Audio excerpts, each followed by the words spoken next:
اعوذ بالله من الشیطان الرجیم. بسم الله الرحمن الرحیم. الحمد لله، الصلاة والسلام على رسول الله و علی آله و اصحابه. اما بعد، السلام علیکم و رحمت الله و برکاته. امام نووی رحمه الله در کتاب ریاض الصالحینش در دوم باب که باب التوبه می باشد، در حدیث نهم از باب توبه و حدیث 21 از کتاب ریاض الصالحین باغ نکوکاران می فرماید که وعن عبدالله بن كعب بن مالک و کان قائد كعب من بنیه حین عمیه. میگوید که از عبدالله بن کعب بن مالک روایت است و کان قائد کعب رضی الله عنه. و میگوید همین عبدالله پسر کعب بود. عبدالله میگوید قائد کعب بود، یعنی عصاکش کعب بود، یعنی راهنمای کعب بود. من بنیه، یعنی از بین فرزندانش. حین عمیه، وقتی که میگه کعب نابینا شد، وقتی کعب نابینا که شد، همین فرزندش عبدالله عصاکشی این کعب ابن مالک رضی الله عنه گشت. انا همین عصاکشش فرزندش این حدیث را روایت کرده. میگه که قال سمعت کعب ابن مالک رضی الله عنه يحدث بحديثه حين تخلف عن رسول الله صلی الله علیه و سلم فی غزوه تبوک. میگوید که شنیدم کعب ابن مالک را، یعنی پدرش، از پدرش شنیده است. میگوید شنیدم کعب ابن مالک رضی الله عنه را که یحدث بحدیثه، یعنی صحبت میکرد، سخن میگفت با سخنهایش. حین تخلف، یعنی زمانی که تخلف کرده بود، زمانی که بازماند از سفر کردن با رسول الله صلی الله علیه و سلم در غزوه تبوک. یعنی قصه میکند که زمان در غزوه تبوک با رسول الله صلی الله علیه و سلم اشتراک کردن نتوانست. قال کعب، پس کعب ابن مالک میگوید لم اتخلف عن رسول الله صلی الله علیه و سلم فی غزوه غزاها قط الا فی غزوه تبوک. میگوید که باز نمانده بودم از سفر کردن با رسول الله صلی الله علیه و سلم در جنگ از جنگ ها هرگز، یعنی یگان جنگ نبود، یگان غزوه نبود که با رسول الله نرفته باشم الا فی غزوه تبوک. میگه مگر در غزوه تبوک. در غزوه تبوک با رسول الله میگه رفتن نتوانستم. غیر انی قد تخلفت فی غزوه بدر، و همچنین میگه من باز مانده بودم، قفا مانده بودم، رفتن نتوانستم در غزوه بدر. یعنی که کعب ابن مالک فقط در دو غزوه اشتراک نکرده است، یکی غزوه تبوک و یکی در غزوه بدر. ولم یعاتب احد تخلف عنه. میگه عتاب و سرزنش نشد کسی تخلف کرده بود در غزوه بدر.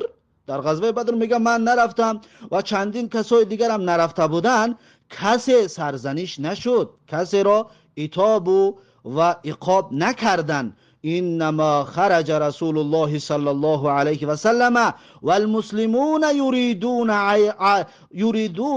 عیر قریش. میگه که فقط رسول الله صلی الله علیه و سلم برآمد و مسلمان ها هم برآمدن. یریدون، میخواستن عیر قریش، یعنی قافله قریش را به دست بگیرن. عیر قریش یعنی چی؟ عیر الابل باحمالها، یعنی شتر و آن چیزی که در بالای شتر هست. یرید ابلهم و دوابهم التي كانوا یتاجرون علیها. میگه مقصدش شتران و دوابهم الذی و چارپایانی که تجارت میکردن با آنها. یعنی که رسول الله صلی الله علیه و سلم و مسلمانان برآمدن میخواستن بگیرن برای گرفتن قافله تجارتی قریش، حتی جمع الله تعالی بینهم و بین عدوهم علی غیر میعاد. حتی میگه جمع کرد الله سبحانه و تعالی، یعنی روبرو گردونید الله سبحانه و تعالی بین مسلمان ها و بین دشمنان مسلمان ها علی غیر میعادین، یعنی که به وعدگاه، یگان وعدگاهی نبود، به وعدگاه، به میعاد و موعید میگه اینها روبرو شدند. ولقد شهدت مع رسول الله صلی الله علیه و سلم لیلة العقبة حین تواثقنا علی الاسلام. میگه که ولقد شهدت، و واقعا میگم من حضور داشتم، اشتراک کرده بودم همراه رسول الله صلی الله علیه و سلم لیلة العقبة. لیلة العقبه یعنی که شب عقبه میگوید ما اشتراک داشتیم. لیلة العقبه چی شب بود؟ التي بايع رسول الله صلی الله علیه و سلم الانصار، یعنی که همان شبی که رسول الله صلی الله علیه و سلم با انصار بیعت کرده بود، با انصار بیعت کرده بود برای کمک کردن و برای جا دادن، مکان دادن. انا همون شب لیلة العقبه نام دارد. میگه حین تواثقنا علی الاسلامی، زمانی که عهد و پیمان بستیم، بیعت کردیم بر اسلام. و ما احب ان لی بها مشهد بدرین، و میگه دوست نمیدارم، و ما احب، کعب ابن مالک میگوید که دوست نمیدارم ان لی بها، هر آینه من عوض بکنم همین شبی لیلة العقبه را مشهد بدرین، یعنی که به حضور داشتنم در بدر، یعنی که لیلة العقبه، لیلة العقبه این شبی بزرگتر است. میگه که من حاضر نیستم، نمیتوانم که این را من عوض بکنم. و این کانت بدرون اذکر فی الناس منها، و هرچند که میگه بدر، جنگ بدر، اذکر فی الناس منها، یعنی که ورد زبانهای مردم بود و مشهورتر بود در بین مردم که فضیلتش زیادتر است. این میگه در بین مردم مشهور شدگی بود، اما میگه که من آماده نبودم که این را عوض بکنم، لیلة العقبه را با بدر عوض کردن. میگه من آماده نبودم. اکنون بعد از این قصه را کردن میخواهد بگذارد به قصه اصلیش. میگه و کان من خبری، میگه داستان و قصه من این طور بود. میگه حین تخلفت عن رسول الله صلی الله علیه وسلم فی غزوه تبوک، زمانی که میگه من قفا ماندم از رسول الله صلی الله علیه و سلم، نرفتم با رسول الله صلی الله علیه و سلم در غزوه تبوک. وقتی که من قفا ماندم و با رسول الله صلی الله علیه و سلم نتوانستم در جنگ تبوک اشتراک بکنم، انی لم اکن قط اقوا ولا ایسر منی حین تخلفت عنه فی تلک الغزوه. انی میگه هر آینه من لم اکن قط اقوا، نبودم هرگیز با قوتتر و ولا ایسر منی، یا توانمند و سرمایه دارتر، حین تخلفت عنه فی تلک الغزوه، یعنی زمانی که من میگه اشتراک نکردم، تخلف ورزیدم در آن جنگ. یعنی در جنگ تبوک وقتی که من اشتراک نکردم، سبب نرفتن من میگوید این سبب مادی نبود. میگم من آن زمان میگه از دیدگاه قوت با قوتم بودم، از دیدگاه مالداری میگه همچنین سرمایه دارم بودم، تواناییش را داشتم. والله ما جمعت قبلها راحلتین قط حتی جمعتهما فی تلک الغزوه. میگه قسم به الله آماده نکرده بودم پیش از همین غزوه تبوک دو شتر باردار هرگز، حتی جمعتهما فی تلک الغزوه، مگر اینکه میگه فراهم ساختم و آماده کردم، میگوید همین دو شتر آماده را در جنگ تبوک. یعنی حتی میگه من شترهایم را همچنین آماده کردگی بودم. ولم یکن رسول الله صلی الله علیه و سلم یرید غزوه الا ورا بغیرها.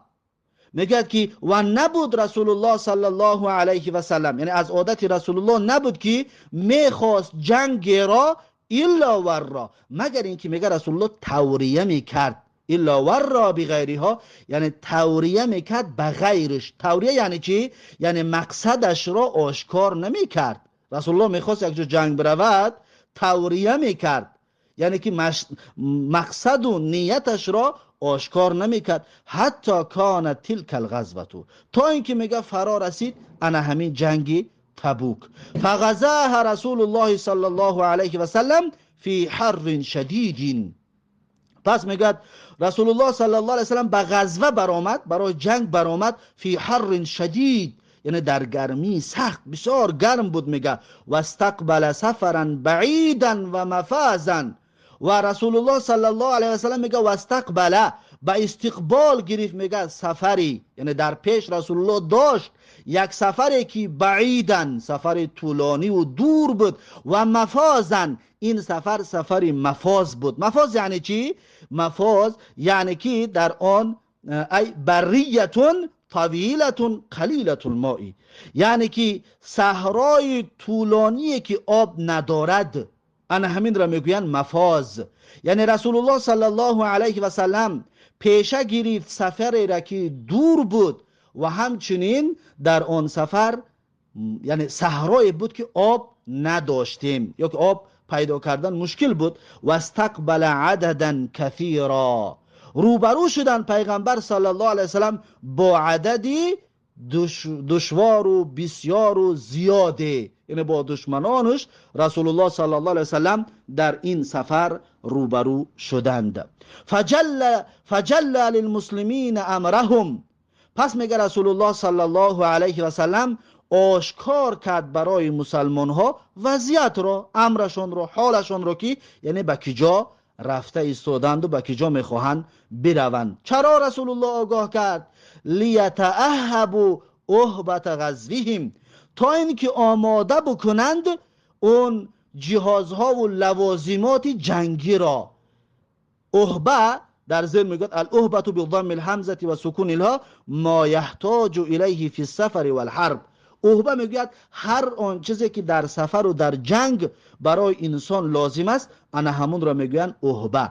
پس میگه پیغمبر صلی الله علیه وسلم آگاهشان کرد وضعیت و حالت رو که به کجا میروند. چرا آگاه کرد؟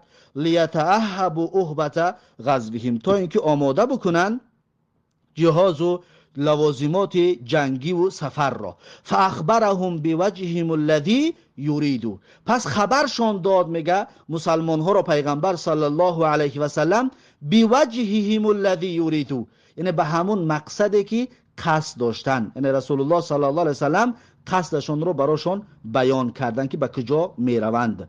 و المسلمون مع رسول الله صلی الله علیه و سلم کثیرون، و مسلمان ها یعنی عدد مسلمان ها همراه رسول الله صلی الله علیه و سلم میگه خیلی زیاد بود، عدد چون خیلی زیاد بود. ولا یجمعهم کتاب حافظ یرید بذلک الدیوانه، یعنی که نمیغنجید، ولا یجمعهم یعنی جمع کردن نمیتوانست، منظور که نمیغنجید کتاب حافظ، یعنی کتاب نمیتونست که یگان دفتر نامهای همه اینها را در اون جمع کند. یرید بذلک دیوانه یعنی منظور و مقصدش دفتر بود. دیوان همون دفتر معینه که برای نام نویسی است، یعنی که چنان مسلمان ها زیاد جمع شده بودن که حتی یک دفتر نمیتوانست همه اون نامهای اون جمع شدگی که در جنگ اشتراک میکردگی بودند نامهای اونها را گنجایش بدهد و نامهای اشتراک میکردگی در آن نوشته شود.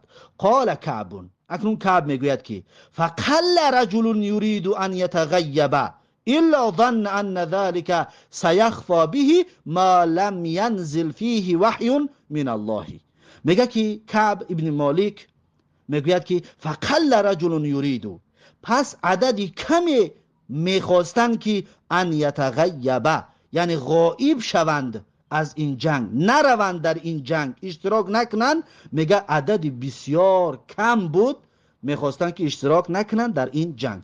الا ظن ان ذلك، میگه که طور گمان کردن، این مردمی که میخواستن اشتراک نکنن اینها گمان کردن که ان ذالک، هر آینه همین اشتراک نکردنشان سیخفا، یعنی پنهان میماند، سیخفا بهی، یعنی پنهان میماند برای پیغمبر صلی الله علیه وسلم، یعنی پیغمبر نمیدوند کی اشتراک کرد و کی نکرد، به خاطر اونه که عدد اشتراک کنندگان خیلی زیاد بود. ما لم ینزل فیه وحیون، تا زمانی که نازل نشود در این موضوع وحی از جانب الله، یعنی که تا اگر وحی نازل نشود، گفتن که چنان عدد زیادی هست که رسول الله نمیدوند کی اشتراک کرد و کی اشتراک نکرد، برای خاطر بعضیا میخواستن که اشتراک نکنن.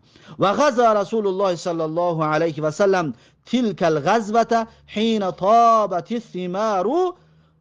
الثمار والظلال فانا الیها اسعر. میگه که و غزا رسول الله صلی الله علیه و سلم، یعنی که رسول الله صلی الله علیه و سلم این جنگ رو شروع کرد، زمان این جنگ میگه موافقت کرد، تلک الغزوه، نمی جنگ تبوک، حین طابت الثمار، یعنی زمانی که طابت الثمار، یعنی که بسیار خوب شدگی بودن میوه ها، رسیده بودن میوه ها، وقتی میوه رسیدگی بود، وقتی میوه ده میگه این کار شروع شد. و الظلال، و لذت داشت سایه ها، یعنی که در زیر سایه میرفتی دم میگرفتی بسیار لذت میبردی. در آن همین وقت میگه رسول الله صلی الله علیه وسلم این جنگ رو آغاز کرد، فانا الیها اسعر. اکنون کعب ابن مالک میگه پس من بسیار میگه میل داشتم و علاقه داشتم به آن همین میوه های گوناگون و میوه های نیک و میوه های رسیده و با آن همین سایه های غفص و سایه های بالذت، میگه من بسیار میل داشتم. فتجهز رسول الله صلی الله علیه و سلم والمسلمون معه، پس میگه آماده شدن رسول الله صلی الله علیه و سلم و مسلمانان همراه رسول الله صلی الله علیه و سلم آماده شدن.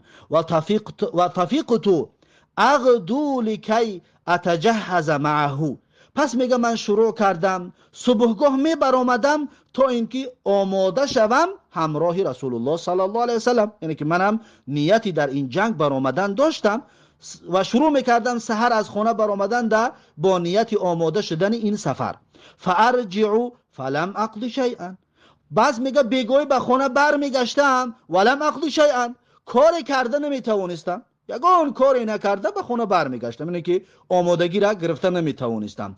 و اقول فی نفسی، کعب ابن مالک میگه من خودم به خودم میگفتم که انا قادر علی ذلك اذا اردت، یعنی من قادر و توانا هستم بر این سفر اذا اردت، هر زمانی که خواستم، یعنی من آماده هستم، هر وقتی که خواستم آماده میشوم. فلم یزل یتمادى بی حتی استمر بالناس الجد، پس میگه هنوزم دوام کرد این کار با من، میگه حتی استمر بالناس الجد، تا اینکه مردم میگه کارهایشون رو به آخر رساندن و جدیت در مردم به وجود آمد. مردم تیار شدن برای جهاد و مردم همه آماده جهاد شدن، مردم همه کارهایشون رو به اتمام رسانیدن و تیاریشون جدی دیدن. فاصبح رسول الله صلی الله علیه و سلم غادیا، پس اکنون صبحگاه بود، میگه رسول الله صلی الله علیه و سلم روانه شد به جهاد.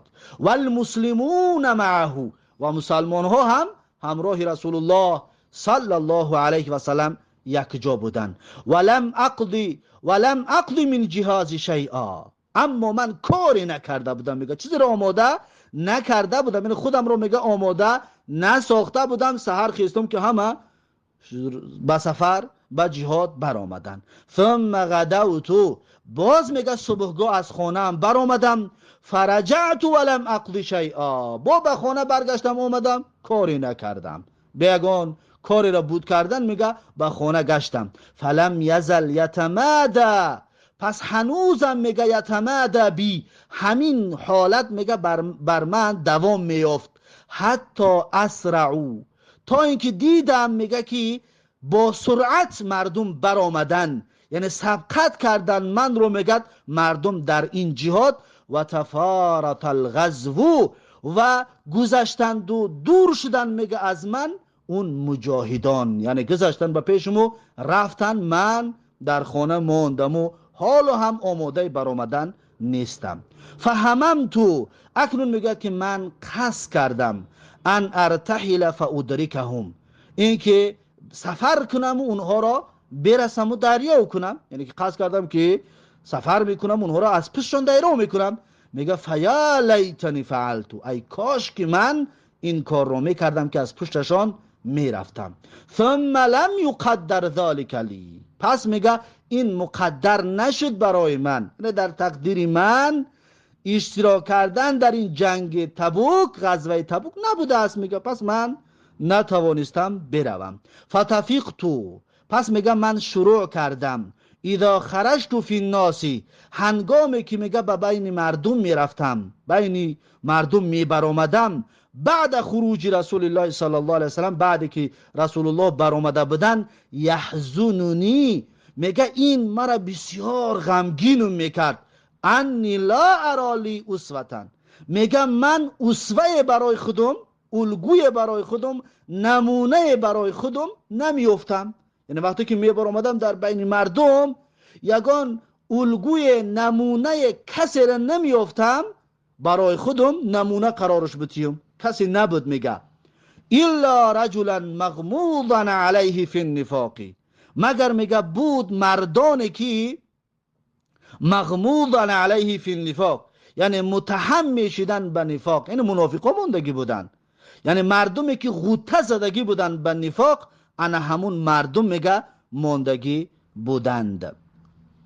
او رجلا ممن عذر الله تعالی من الضعفاء، یا میگه باقی موندگی بودن مردانی که ممن عذر، از جمله همون مردانی که میگه ضعیف بودن، ضعیفانی که معذور داشته بود الله سبحانه و تعالی آنها را، یعنی فقط همون ضعیفانی که الله سبحانه و تعالی اونها را معذور گرداندگی بود، عذرشان دادگی بود، فقط انا همون مردا باقی موندگی بودن. ولم یذکرنی رسول الله صلی الله علیه و سلم حتی بلغ تبوک، میگه که من را به یاد نآورد رسول الله صلی الله علیه و سلم تا اینکه رسیدن در تبوک، در مکان تبوک رسیدند. تا اون وقت میگه رسول الله من را یاد نکرد و به یاد نآورد. فقال و هو جالس فی القوم بتبوک، پس میگه گفت رسول الله صلی الله علیه و سلم در حالی که رسول الله صلی الله علیه و سلم نشسته بود در بین قوم در تبوک، در تبوک نشسته که بود در بین مردم. بعد در همونجا میگه گفت که ما فعل کعب ابن مالک، یعنی چی کرد؟ گفت کعب ابن مالک، یعنی که منظور که کعب ابن مالک کجاست؟ فقال رجل من بنی سلمة، پس یک مرد از بنی سلمه گفت یا رسول الله، گفت ای رسول الله، حبسه برداه، گفت ای رسول الله باز داشته از کعب ابن مالک را لباسهای زیبایش، دو لباس زیبایش اون را گفت باز داشتگی است از اشتراک کردن در جهاد. و نظر فی عطفیه، گفت نگاه کردن به دو پهلویش، یعنی به راست و چپش نگاه کردن، یعنی منظورش که تعجب و عجب کعب ابن مالک را از اشتراک در جهاد باز داشته است. فقال له معاذ بن جبل رضی الله عنه، پس میگه گفته است اون مرد را معاذ بن جبل رضی الله عنه که بئس ما قلت، یعنی چی سخنی بدی تو گفتی؟ والله یا رسول الله ما علمنا علیه الا خیرا، پس میگه قسم یاد کرد معاذ بن جبل که ای رسول الله قسم به الله که ما علمنا علیه الا خیرا، یعنی که ما نمیدانیم از کعب ابن مالک مگر این که خیر را، یعنی کعب ابن مالک انسانی خیرخواه و یک انسانی خوب است. فسکت رسول الله صلی الله علیه و سلم، پس میگه رسول الله صلی الله علیه و سلم سکوت کردند و هیچ چیز نگفتند.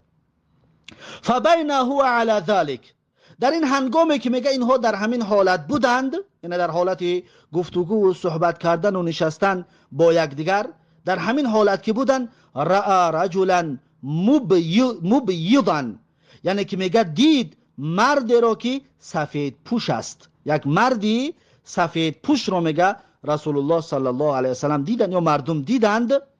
یزول به السراب، میگه یزول یعنی که حرکت میداد اون رو سراب. سراب چی است؟ سراب وقتی که در گرمی ها، وقتی قم زمین های قم داره نگاه میکنی، یک حول به مثل گویا که آب هست، یک بلند میشود از شعله آفتاب، از شعله آفتاب به وجود میابد، یک بالا میشود و پس میشود. وقتی که از پشت اون یک کس آمده ایستاده باشد، گاه پیدا میشود و گاه نابود میشود، زیرا که این شعله وقتی بالا میشود و نابود میشود، پس میشود و آدم رو میبینی. پس میگه یزول بهی سرابو، یعنی که انا همون شعله اون مرد رو گاه آشکار میکرد و گاه پنهان میکرد، یعنی نگاه میکردن میدیدنش، با نابود میشد باز پیدا میشد. فقال رسول الله صلی الله علیه و سلم، پس در همین هنگام میگه رسول الله صلی الله علیه و سلم گفتن که کن ابا خیثمه، ممکن است گفت این ابا خیثمه باشد. ابو خیثمه کی است؟ فاذا هو ابو خیثمه الانصاری. پس ناگهان میگه ما دیدیم که اون ابو خیثمه انصاری است، یعنی که این قفا مونده بود از پشت، آمد و این هم ابو خیثمه دریاب کرد رسول الله صلی الله علیه و سلم رو با اصحاب در تبوک. این ابو خیثمه کی است؟ و هو الذی تصدق بصاع تمر.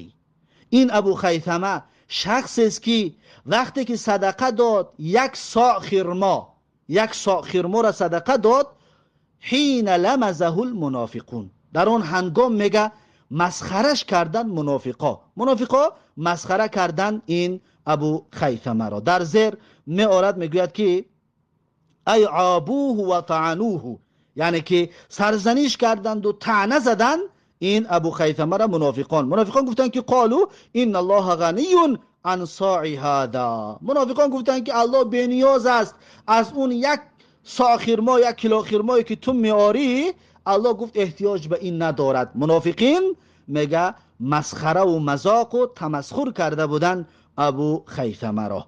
قال کعب، اکنون کعب میگوید فلما بلغنی ان رسول الله صلی الله علیه و سلم قد توجه قافلا من تبوک حضرنی بثی. انا اکنون میگه کعب ابن مالک میگه فلما بلغنی، پس زمانی که میگه به من خبر رسید که ان رسول الله صلی الله علیه و سلم، هر این رسول الله صلی الله علیه و سلم قد توجه قافلا، تشریف آورده ایستاده است، بازگشته ایستاده است، من تبوک. قافلا یعنی که در حالت بازگشتن است رسول الله صلی الله علیه و سلم من تبوک، یعنی از تبوک باز میگردد به طرف مدینه. حضرنی بثی، انا اکنون میگد غم و اندوه من به وجود آمد، میگد بسیار دیگر من غمگین شدم و غم مرا فرا گرفت. قال کعب میگوید من تبوک حضرنی بثی، غم و اندوه میگه مرا فرا گرفت. فتفقتو، پس میگه من شروع کردم، کعب ابن مالک میگه که من شروع کردم اتذکر الکذب و اقول، با دروغ بافی و دروغ تیار کنی، که من چی دروغ تیار کنم تا آمدن رسول الله صلی الله علیه و سلم را. میگه بیاد می آوردم دروغ ها را که این طور بگویم اون طور بگویم، و اقول و بگو چی بگویم، بما اخرج من سخطه غدا، یعنی که این کار را میکردم بیما، یعنی چون که یعنی سبب این کار کردنم همین بود که اخرج من سخطه غدا، یعنی فردا که رسول الله می آید من خودم را از خشم و غضب رسول الله صلی الله علیه و سلم بتوانم که نجات بتیم و خودم را بیرون کنم. و استعین علی ذلك بكل ذی رأی من اهلی، میگم مدد میخواستم، کمک میخواستم برای این، یعنی برای چی بهانه بکنم، بكل ذی رأی، برای هر یک ذی رأی، هر یک داننده و هر یک صاحب فکری که از خانواده ام بود، هر یک تا اونها را میگم میپرسیدم من چی بگم تا اینکه در غضب و خشم رسول الله گرفتار نشوم. فلما قیل، پس زمانی که میگه به من گفتن که این رسول الله صلی الله علیه و سلم قد اضل قادما زاح عنی الباطل حتی عرفت انی لم انج منه بشیء ابدا. پس زمانی که میگه به من گفتن که این رسول الله صلی الله علیه و سلم، هر این پیغمبر صلی الله علیه و سلم قد اضل قادما، یعنی که به نزدیکی می آید، آمده ایستاده است، زاح عنی الباطل، پس میگه دور شد از من اون باطلات، اون دروغ بافیا و اون سخنانی که میخواستم رسول الله را در ظاهر رازگیش به دست بیارم، یگان بهانه پیشه بکنم، میگه اونها هم از من رفتند و دور شدند. حتی عرفتو، تا اینکه میگه من فهمیدم و دانستم که انی لم انجو منه، یعنی که من نجات نمیابم، کامیاب نمیشوم از سرزنش رسول الله صلی الله علیه و سلم بشیء ابدا، به چیزی، یعنی بهانه کابی، دروغیابی، اینها هیچ کدامش نمیتوانند من را از غضب رسول الله صلی الله علیه و سلم نجات بدهند. فاجمعت صدقه، پس میگه تصمیم گرفتم که رسول الله صلی الله علیه و سلم آمد، بر رسول الله صدق و راستش را میگویم، دیگه یگان چیز را یعنی که پنهان نمیکنم. در زیر میگه که ای جزمت بذالک، فاجمعت صدقه یعنی تصمیم گرفتم، جزمت بذالک یعنی تصمیم گرفتم که راستش را میگویم. و عقدت علیه قصدی، میگه دیگر قصد و نیت و مرام را یقین گرداندم. و فی روایت ابی شیبه، در روایت ابو شیبه همین روایت در همین قصه آمده است، میگه که و عرفت انه لا ینجینی الا الصدق، میگه دانستم که بجز راستگویی چیزی دیگری مرا از غضب، از خشم رسول الله نجات داده نمیتواند. و اصبح رسول الله صلی الله علیه و سلم قادما، صبحگاه بود میگه که رسول الله صلی الله علیه و سلم میگه رسید به مدینه. و کان اذا قدم من سفرین، و فعل و عادت رسول الله این بود که هنگامی که از سفر می آمد، وقتی که از سفر باز میگشت، بدأ بالمسجدی، شروع از مسجد میکرد، یعنی اول مسجد میرفت.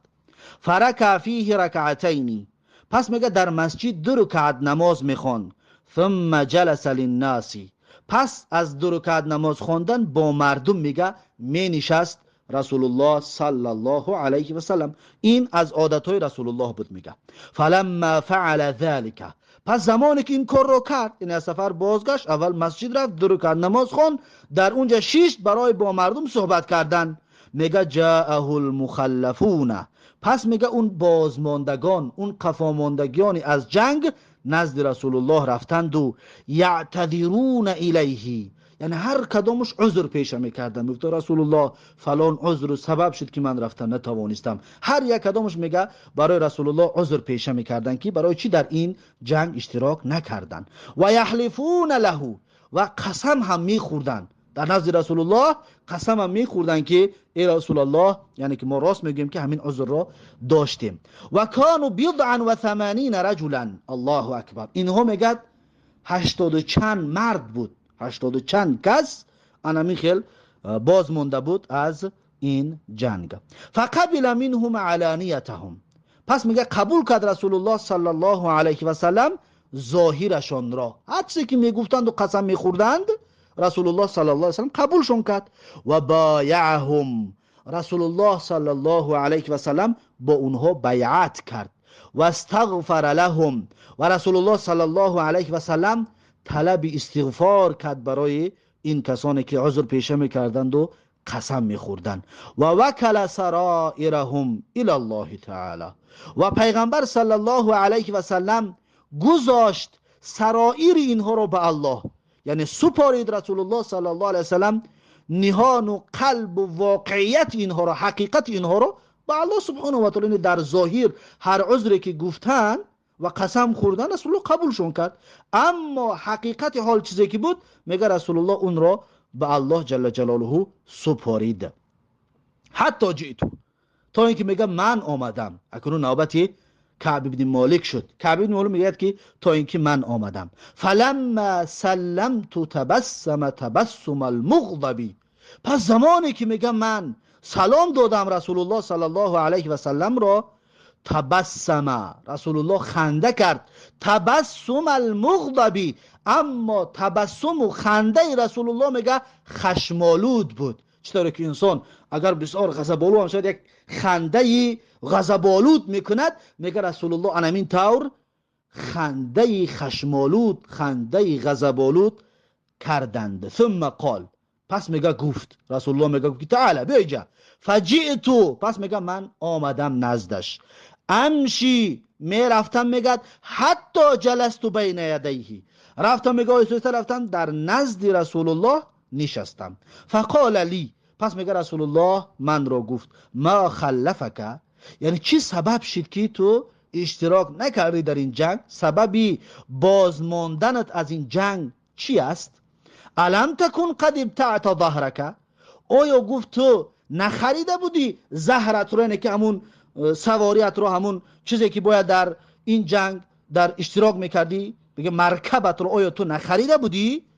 قال قلت یا رسول الله، کعب ابن مالک میگوید که گفتم ای رسول الله، اینی والله لو جلست عند غیرک من اهل الدنیا لرأيت انی سأخرج من سخطه بعذر لقد اعطیت جدلا. میگد که گفتم که ای رسول الله، اینی والله، هر آینه من قسم به الله، لو جلست عند غیرک، اگر در نزدی غیر خودت میششتم ای رسول الله، در نزد دیگر کس میششتم، من اهل دنیا، از بالای زمین هر کسی که باشد غیر رسول الله، گفت ای رسول الله غیر تو در نزد هر کسی دیگر میششتم، لرأیت انی سأخرج من سخطه بعذر، اعتقاد کامل داشتم، باور داشتم که میگوید من بیرون میشدم، نجات میافتم از قهر و غضبش به عذر پیشه کردن، یعنی عذرها هزار تا عذر پیشه میکنم، اگر در نزد غیر تو میششتم من عذرهام میگفتم ای رسول الله، لقد اعطیت جدلا. گفت کعب بن مالک رسول الله گفت که ای رسول الله لقد اعطیت جدلا، یعنی که الله سبحانه و تعالی برای من جدل داده. که جدل یعنی چی؟ جدل یعنی که فصاحت و یعنی که سخن برا گفتن و سخنوری و سخندانی. من بسیار سخندان هستم، سخنور هستم، میتونستم از غیر خودت ای رسول الله هر کسی دیگر میشد با عذر پیشه کردن از غضب اون، از قهر اون خودم را نجات بدهم.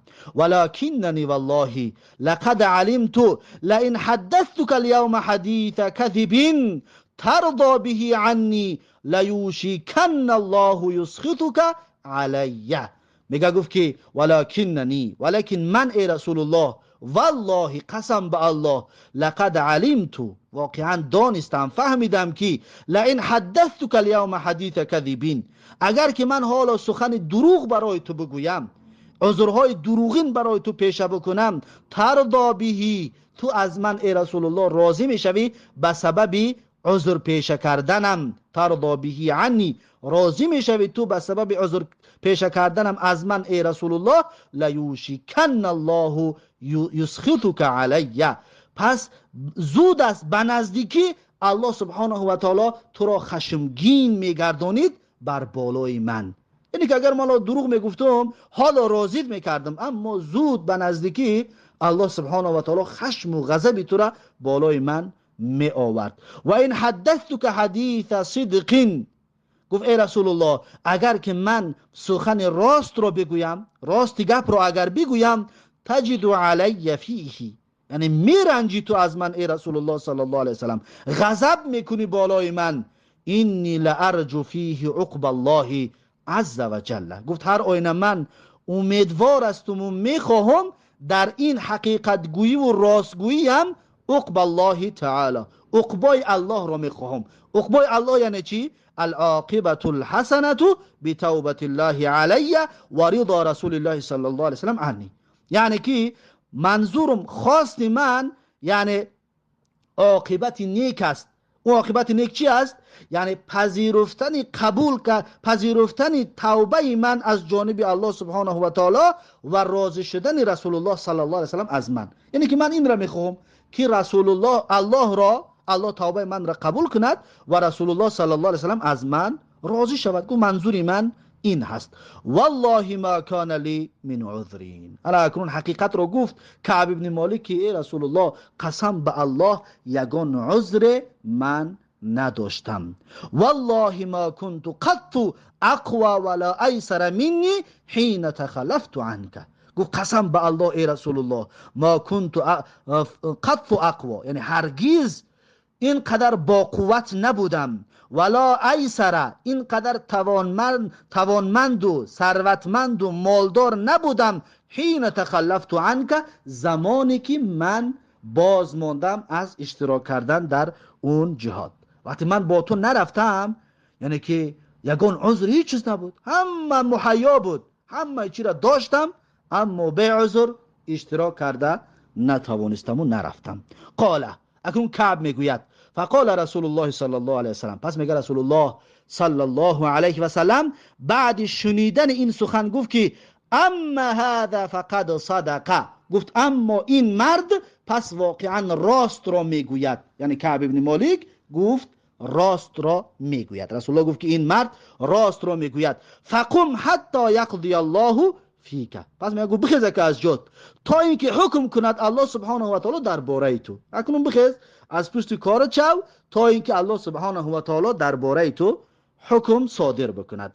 و صار رجال من بنی سلمة فاتبعونی، پس میگه برخیستن مردان شخصان از قبیله بنی سلمه، فاتبعونی، پس دنبال من آمدن، از پشت من آمدن. فقالوا لی، پس این مردان بنی سلمه میگه برای من گفتن که والله ما علمناک اذنبت ذنبا قبل هذا، میگه گفتن که قسم به الله ندی ما علمناک، یعنی ندیدیم ما تو را که اذنبت ذنبا مرتکب شده باشی گناه را قبل هذا، پیش از این، یعنی پیش از این یگان گناه مرتکب شدگی نیستی. لقد عجزت فی الا تكون اعتذرت الى رسول الله صلی الله علیه وسلم بما اعتذر الیه المخلفون، گفت واقعا تو عاجز ماندی، ناتوان ماندی، فی ان لا تکون اعتذرت، در اینه که تو پیشه نکردی عذر بر رسول الله صلی الله علیه وسلم، یعنی تو عاجز و ناتوان ماندی از عذر پیشه کردن بر رسول الله صلی الله علیه وسلم بما اعتذر الیه المخلفون، یعنی همون عذرهایی که اون قفاماندگی ها، اون بازماندگی ها، اونهایی که در جهاد اشتراک نکرده بودن اونها عذر پیشه کردن، آیا تو به مثل اونها عذر پیشه کرده نتوانستی، عاجز موندی؟ فقد کان کافیک ذنب فقد کان کافیک ذنبک استغفار رسول الله صلی الله علیه و سلم لک، میگه گفتن که پس واقعا کافیک، یعنی کفایت میکرد برای تو، بسنده بود برای تو، ذنبک، یعنی برای اون گناهی که انجام دادی، استغفار رسول الله صلی الله علیه و سلم، یعنی که طلب مغفرت کردن رسول الله، یعنی که یه عذر پیشه میکردی رسول الله صلی الله علیه و سلم برای تو طلب مغفرت میکرد، خلاص مسئله حل بود، کفایت میکرد. قال، پس کعب ابن مالک میگوید که فوالله ما زالوا یؤنبوننی حتی اردت ان ارجع الى رسول الله صلی الله علیه و سلم فاکذب نفسی، قسم به الله میگد ما زالوا، یعنی هنوزم چنان میگن یک روی کردن که یؤنبوننی، یعنی که ملامتم میکردن، سرزنشم میکردن، حتی اردت ان ارجع الى رسول الله صلی الله علیه و سلم، تا اینکه میگم من خواستم به نزد رسول الله بازگردم و فاکذب نفسی، پس تکذیب بکنم نفسم را، یعنی دروغگو بسازم خودم را، یعنی برام بگم که نه پیشتر دروغ گفتم که من عذر ندارم بلکه عذر داشتم، یعنی که چنان میگه تشویقم کنندن این خیال و فکر میگه در ذهنم آمد. ثم قلت لهم، پس میگه من گفتم این مردمی که این چند کسی میگه از دنبالم آمده بودن، هل لقی هذا معی من احد، یعنی که آیا در این مسئله کسی دیگری با من هست، یعنی که در راست گفتن که من راستش را گفتم که عذر نداشتم، آیا کسی دیگرم به مثل من راستش را گفت؟ قالوا نعم، میگه گفتن بله، لقیه معک رجلانی، یعنی راستش را گفتن به مثل تو دو مرد دیگری که قالا مثل ما قلت، یعنی گفتن مثل که تو گفتی، یعنی گفتی عذر ندارم، به عذر اشتراک نکردم، اون مردم همین گپ رو گفتن. و قیل لهما مثل ما قیل لک، یعنی گفته شد برای اون دو مرد مثل که برای تو گفته شد، یعنی که رو انتظار حکم الله باش. قال قلت من هما، کعب ابن مالک میگه پرسیدم که اون دو کس کی است؟ قالو، میگه گفتن که مرارة ابن الربیع العمری، میگه گفتن یکمش مرارة ابن ربیع عمری است و هلال ابن امیه الواقفی، دویمش هلال ابن امیه واقفی می باشد. یعنی این دو مرد. قال کعب ابن مالک میگوید که فذکروا لی رجلین صالحین، پس میگد ذکر کردن گفتن برای من دو مرد صالح را که قد شهیدا بدر، این دو مرد میگوید در بدر، در جنگ بدر اشتراک کرده بودن. فیهما اسوه، یعنی که میشید که به این دو نفر اقتدا کرد و این دو نفر را نمونه خود قرار داده.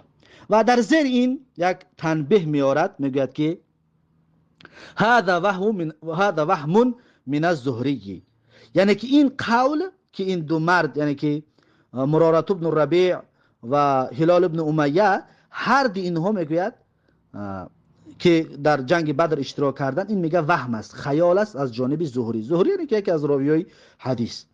فکلاهما لم یکون من اهل بدر، پس هر دی اینها، یعنی نه مراره ابن ربیع و نه هلال ابن امیه، هر دی اینها میگه در بدر اشتراک کردگی نیستن. کما نبه علیه ابن القیم الجوزی فی زاد المعاد، چی طوری که میگه ابن قیم جوزی در کتاب زاد المعادش این چیز را آگاهانیده است، یعنی که آگاهی داده است که این دو بزرگوار در جنگ بدر اشتراک کردگی نیست. پس این جای این قول که در جنگ بدر میگه هر دونا اشتراک کردگی بودن، این وهم و خیال یا که صحوه از جانب زهری شدگی است که زهری یکی از راویای این حدیث می باشد.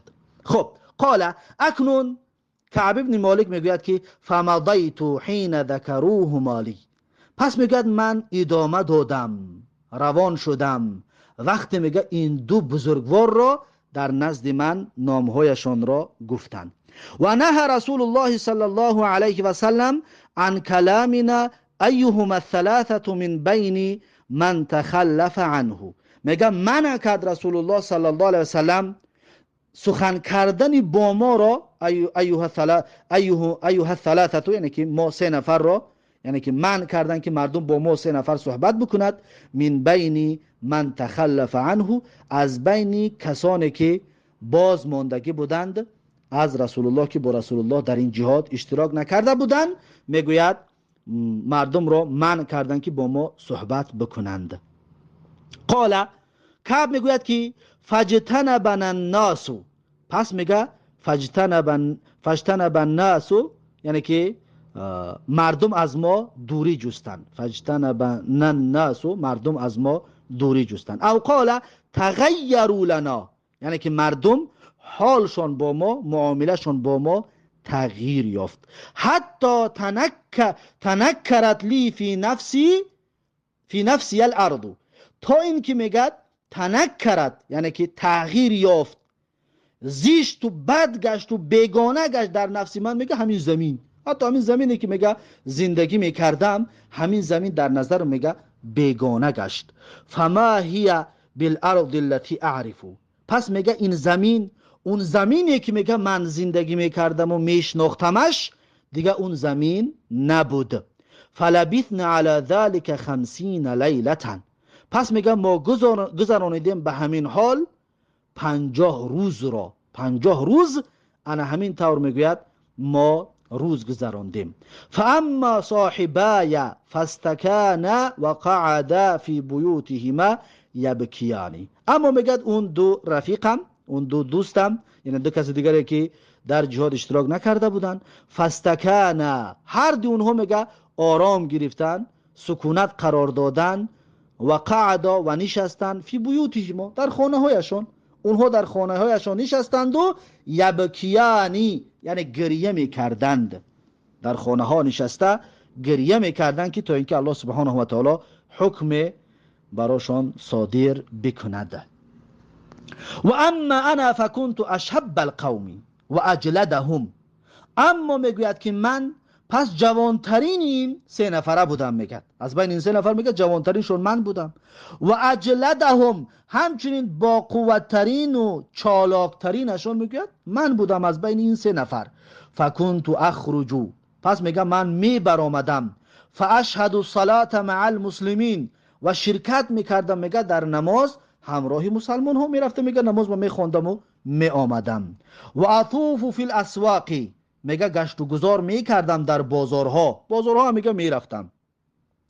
ولا یکلمنی احد، لیکن میگه کسی با من گپ نمیزد. یگان کس میگه با من گپ نمیزد، زیرا که رسول الله من کرده بود از گپ زدن با این 3 نفر. و آتی رسول الله صلی الله علیه و سلم، میگم می آمدم نزد رسول الله صلی الله علیه و سلم، فاسلم علیه، و سلام میدادم میگه رسول الله صلی الله علیه و سلم را، و هو فی مجلسه بعد الصلاه، و در حالی که میگه رسول الله صلی الله علیه و سلم در جای نشستگاهش بود بعد از نماز خوندن که رسول الله میگه می نشست، من میرفتم و سلامش میدادم. فاقول فی نفسی، پس میگه من خودم به خودم میگفتم، هل حرک شفتیه برد السلام ام لا، یعنی که آیا جنبانید رسول الله صلی الله علیه و سلم 2 لبانش را با جواب سلام من یا نه. یعنی که سلامش میدادم نگاه میکردم که بلند جواب نمیداد، اما آیا 2 لبانش را میجنباند تا اینکه من را جواب بدهد. ثم اصلی قریبا منه، پس میگه من نماز میخوندم در نزدیکی رسول الله، رسول الله میگه نزدیک شده نماز میخوندم.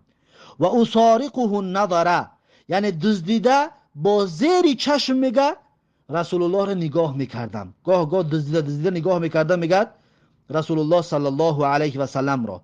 فاذا اقبلت علی صلاتی نظر الیه، پس هنگامی که میگه من مشغول میشدم رو به نماز می آوردم، مشغول نمازم که میشدم میگه نظر الیه، رسول الله صلی الله علیه و سلم میگه به سوی من نگاه میکرد.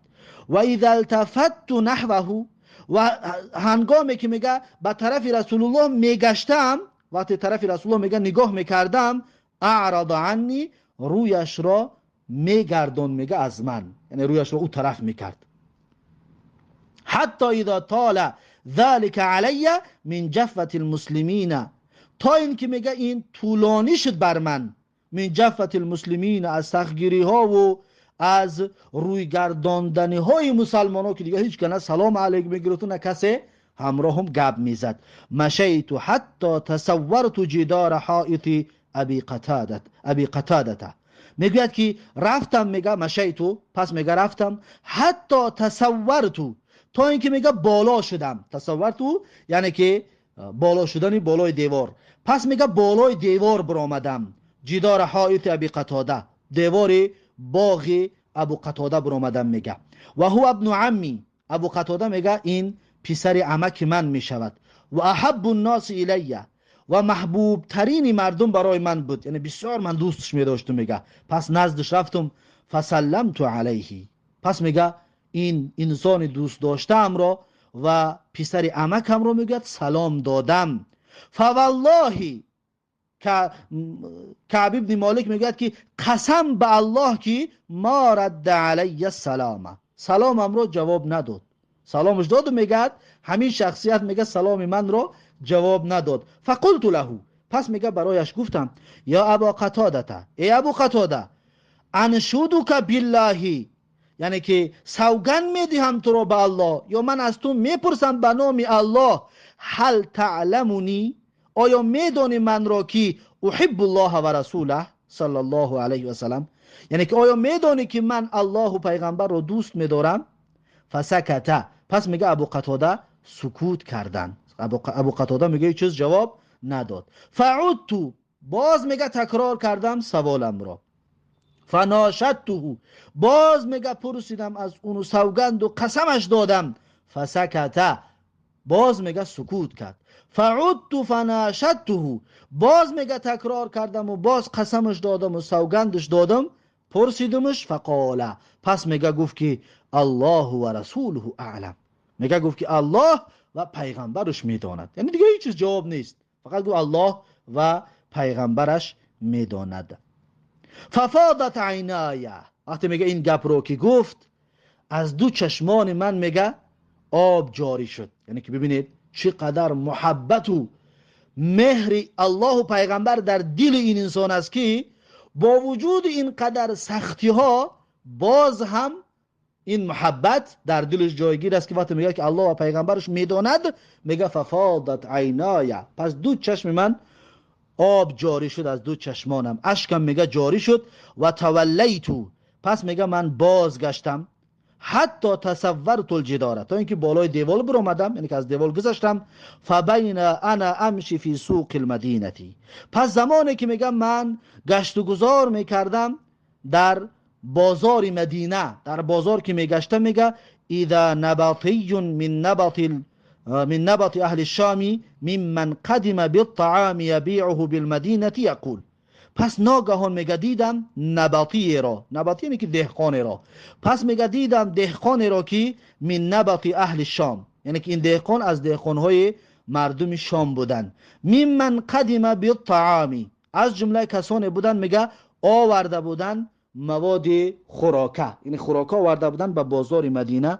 یبیعه بالمدینه، این خوراکه آورده اشون را میگه در مدینه به فروش میگذاشتن.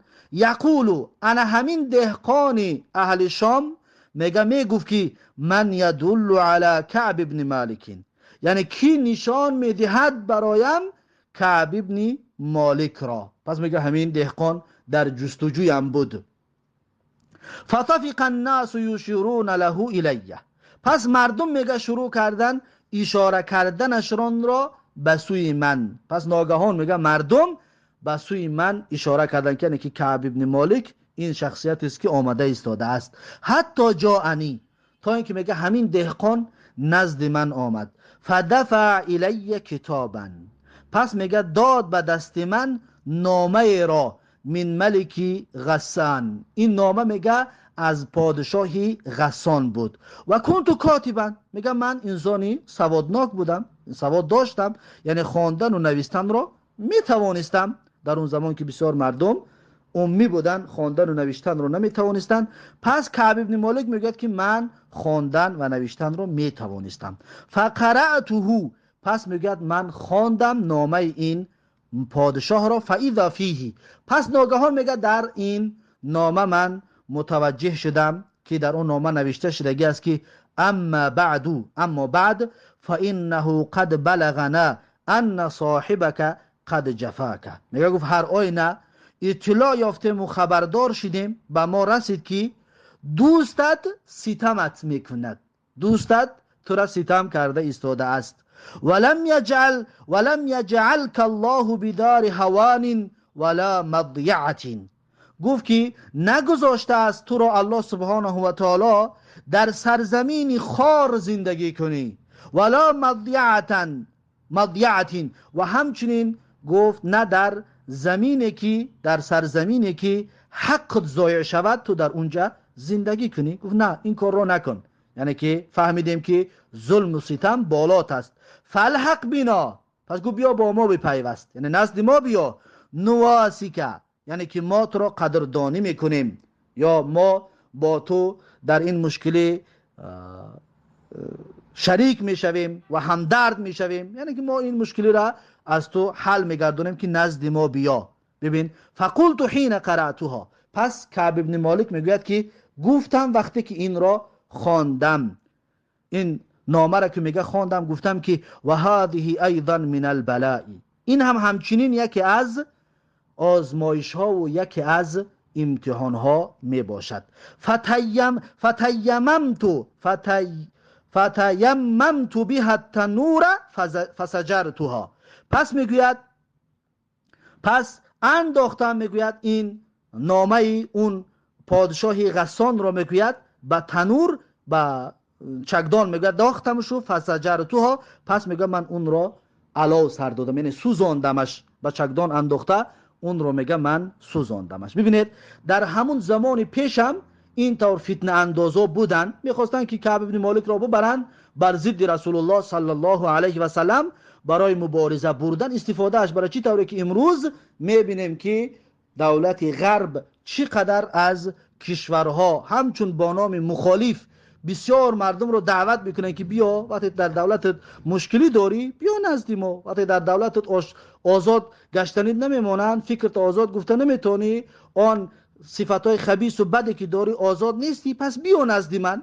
یعنی که این کار از زمانش است. ببینید حتی در اون زمانم پادشاه غسان کعب ابن مالک را خواست به طرف خودش، یعنی به آزادی بکشاند و از با گفت خودشان از این زمینی پردرد و از این زمینی که حقش ضایع شده است و از گویا از این خلاصش بکند. اما این دشمنان الله و رسول از زمانش بود تا حال هست و تا قیامت خواهند بود. خب اکنون بگیم گویا که یک دولت غربی برای این انسان در این حالت مشکلی قرار داشتن گویا که ویزا را کرد که بخیز به پیش ما را بیا. اما این ویزا را چیکار کرد؟ این دعوتنامه را چیکار کرد؟ این دعوتنامه را سوزانید و از بین برد. اکنون کعب ابن مالک میگه حتی اذا مضت 40 من الخمسین، میگه همین حالت دا بوده، میگه گذشت میگه 40 روز از 50 روز، یعنی 40 روزش گذشت میگه. واستلبث الوحی، پس میگه کون شد وحی نازل شدن، وحی آمدن میگه بسیار کن شد. اذا رسول الله صلی الله اذا رسول الله صلی الله علیه و سلم یاتینی، ناگهان میگه رسولی یعنی فرستاده رسول الله صلی الله علیه و سلم نزدم آمد. یعنی در روز 40 روزگی فرستاده رسول الله صلی الله علیه و سلم میگه نزدم آمد. فقال، پس میگه اون فرستاده رسول الله صلی الله علیه و سلم گفت که این رسول الله صلی الله علیه و سلم یأمرک ان تعتزل امرأتک، گفت رسول الله صلی الله علیه و سلم امرت میکند که باید دوری بجویی از همسرت. اکنون بالا این قدر مشکلی که هیچ قدرش گپ نمیزد، باز از همسرشم جداش کردن.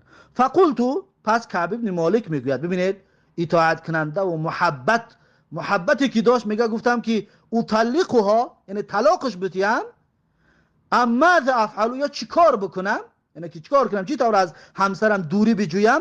قال لا، گفت نه طلاقش نکن، بل اعتزلها فلا تقربنها، بلکه از اون دور باشو و نزدیک نشو با همسرت و از نزدیک شدن با همسر دوری بجوی. و ارسل الى صاحبی بمثل ذلك، و میگه فرستاد رسول الله صلی الله علیه وسلم به اون دو دوستم به مثل این دستور و فرمان را که اونها را هم گفتن از همسراتون دوری بجوید. فقلت لامرأتی، پس کعب ابن مالک میگوید که من همسرم را گفتم که الحقی به اهلکی، یعنی که بپیوند برو نزد خانواده‌ات، فکونی عندهم، پس با خانواده‌ات باش، حتی یقضی الله فی هذا الامر، تا اینکه الله سبحانه و تعالی حکم صادر بکند در این حالتی که ما گرفتار شدیم.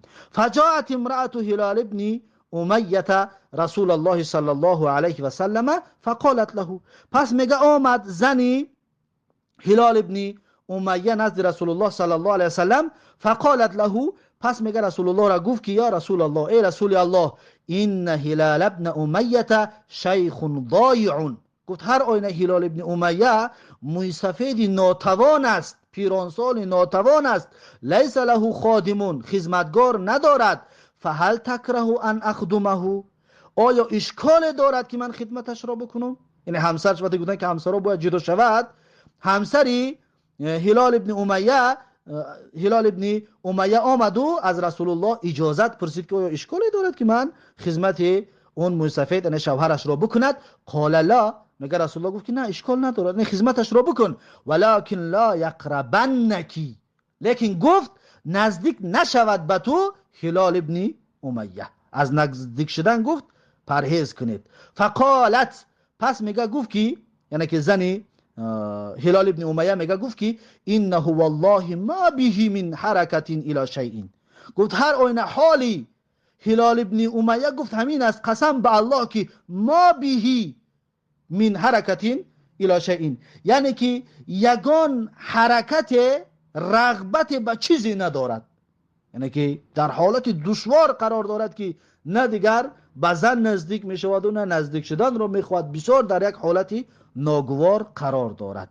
و میگه گفت که والله ما زال یبکی، گفت قسم به الله که هنوزم گریه میکند، یعنی چند روز گذشته است؟ 40 روز. بعد 40 روز میگه هنوزم گریه میکند. منذ کان من امره، یعنی از همون روزی که این کار پیش آمده است تا به حال گریه میکند. ما کان الی یومه هذا، یعنی تا امروز در حالت گریه کردن است.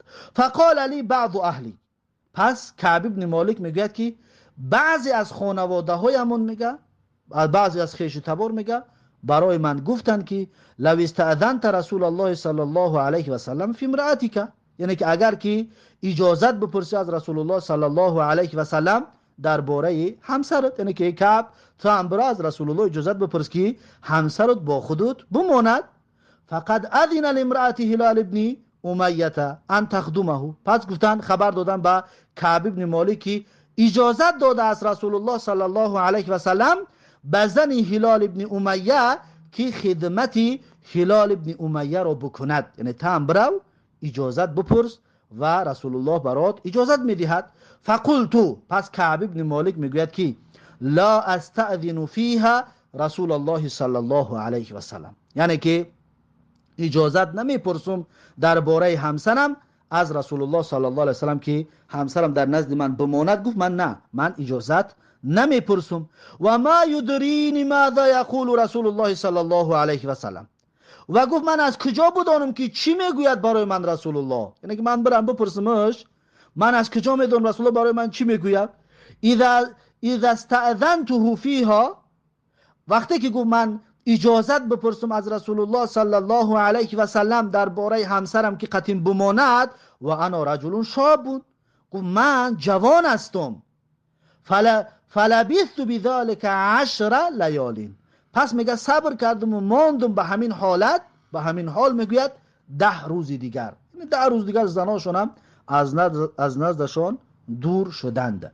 فکمل لنا 50 لیلة، پس میگه پره شد برای ما 50 شب، 50 شب شد.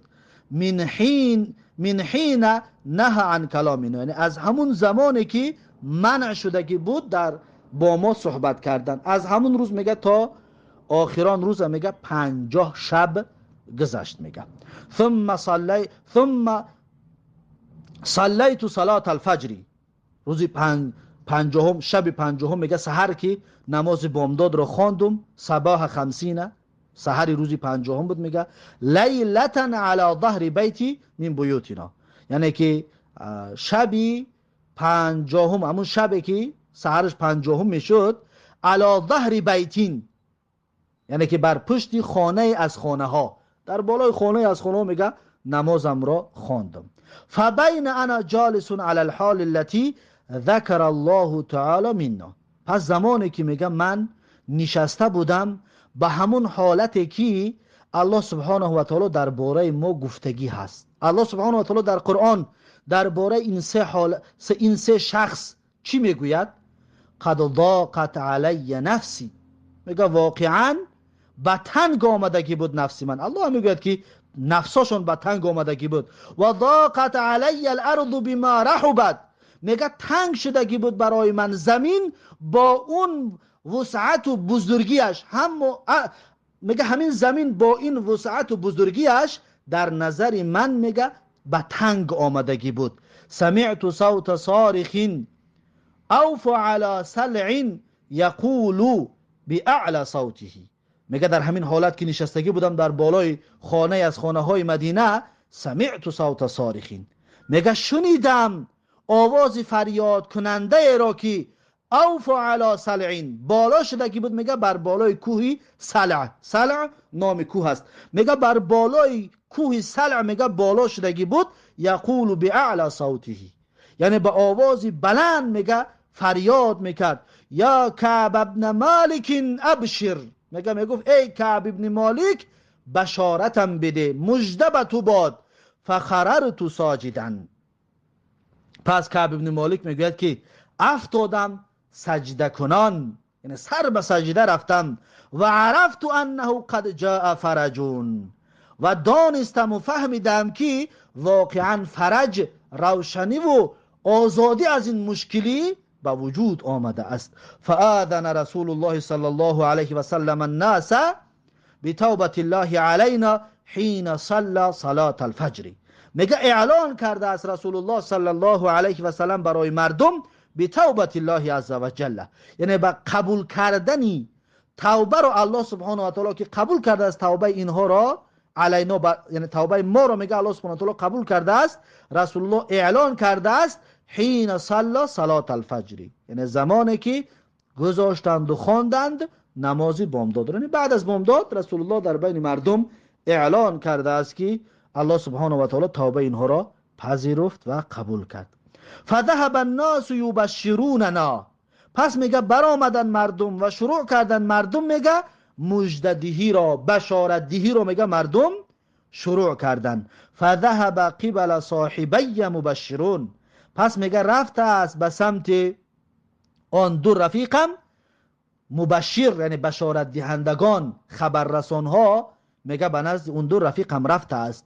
و رکض رجل الی فرسا، و رکض رجل الی فرسا یعنی دوانده است مرد اسب را به طرف من. یک مرد میگوید اسب را به طرف من دوانده است، یعنی اسبکی نزد من آمده ایستاده است. این مرد کی است؟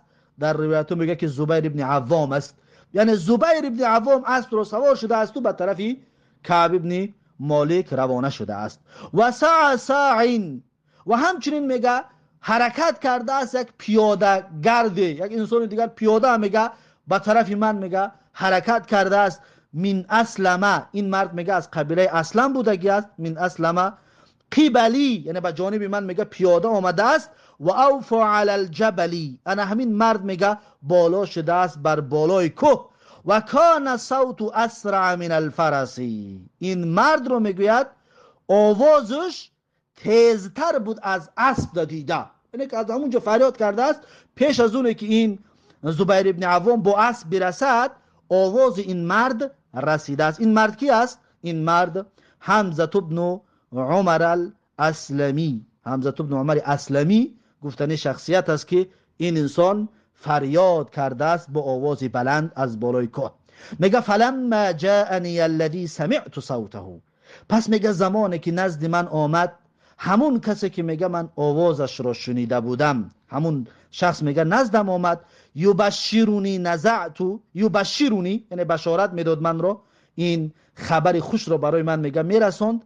نزعت له ثوبیه، پس میگه من دو لباس که داشتم میگه هر دویش رو برآوردم.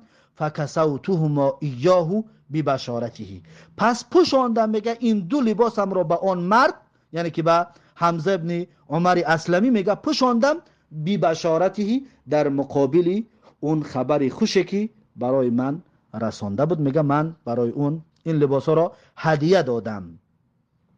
والله ما املک غیرهما یومئذ، میگه قسم به الله نداشتم غیر این دو لباس در اون هنگام.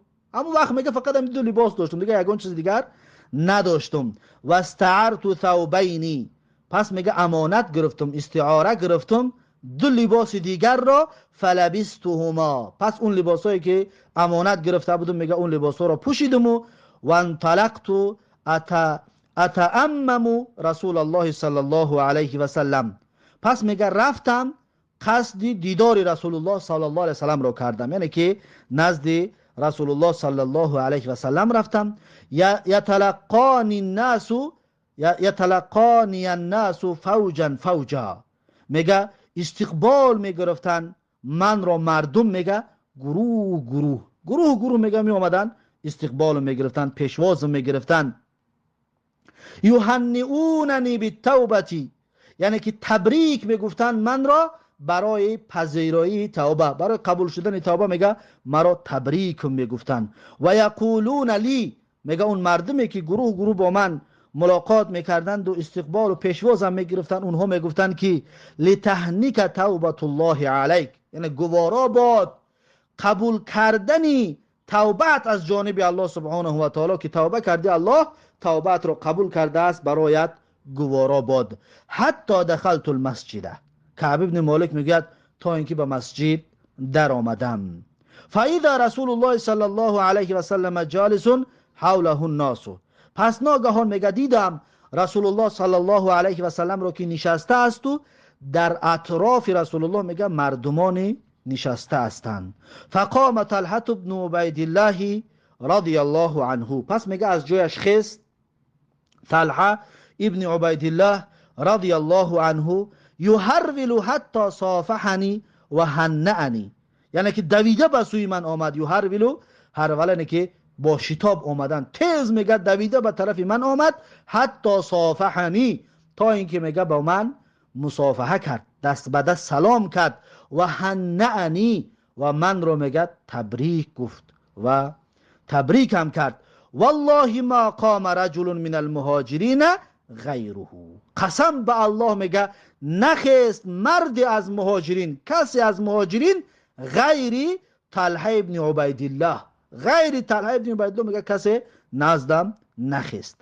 فکان کعب لا ینساها لطلحه، پس میگه کعب فراموش نمیکرد این کار طلحه را، یعنی در اون زمان وقتی که پیشش خست میگه این کار طلحه را میگه دیگر کعب ابن مالک فراموش نمیکرد. قال کعب میگوید فلما سلمت علی رسول الله صلی الله علیه و سلم، پس میگه زمانی که سلام دادم رسول الله صلی الله علیه و سلم را. قال و هو یبرق وجهه من السرور، کعب ابن مالک میگوید که در حالی که رسول الله صلی الله علیه و سلم یبرق وجهه، یعنی که میدرخشید روی زیبای رسول الله صلی الله علیه و سلم، من السرور یعنی از خرسندی را میگه وقتی که کعب ابن مالک توبهش پذیرفته شده است، قبول شده است، میگه از خرسندی را روی زیبای رسول الله صلی الله علیه و سلم می درخشید.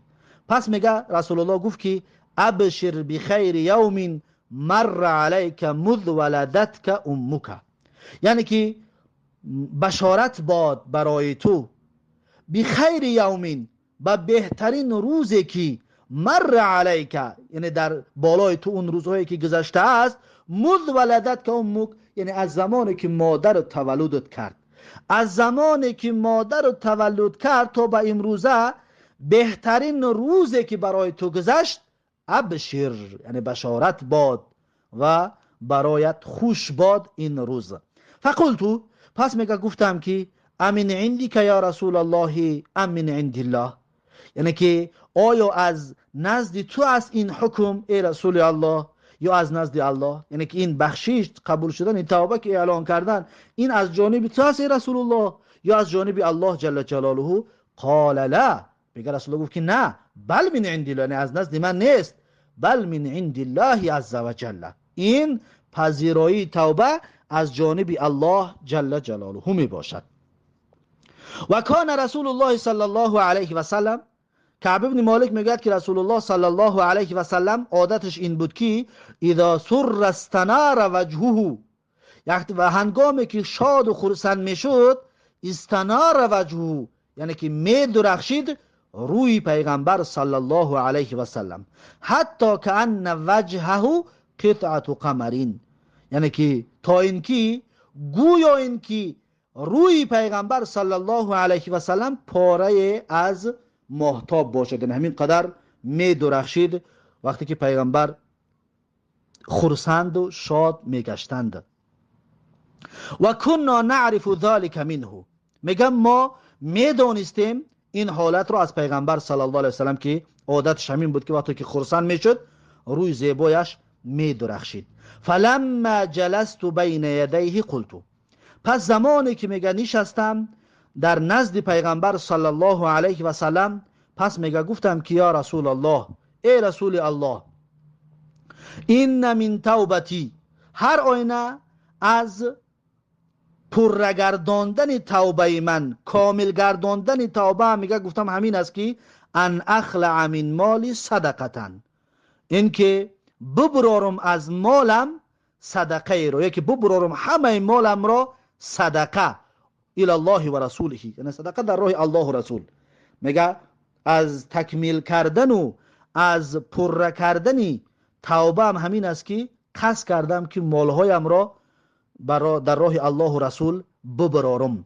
میگه فقال رسول الله صلی الله علیه و سلم، پس میگه رسول الله صلی الله علیه و سلم گفتن که امسک علیک بعض مالک فهو خیر لک، یعنی که نگه بدار نزد خودت بعض مالت رو، یعنی همش نبرار، بعض مالت رو در نزد خودت نگه بدار، فهو خیر لک، پس این برای تو بهتر و خوبتر می باشد. فقلتو، پس کعب ابن مالک میگوید که گفتم که اینی امسک سهمی الذی بخیبره، میگه گفتم که هر آینه من نگه میدارم همون حقی که در خیبر دارم، همون حقی که در خیبر دارم اون حقم را نگاه میدارم. و قلت یا رسول الله، میگه گفتم که رسول الله، ان الله تعالی انما انجانی بالصدق، میگه گفتم که رسول الله هر آینه الله سبحانه و تعالی انجانی بالصدق، یعنی که مرا نجات داد به سبب راست گفتنم.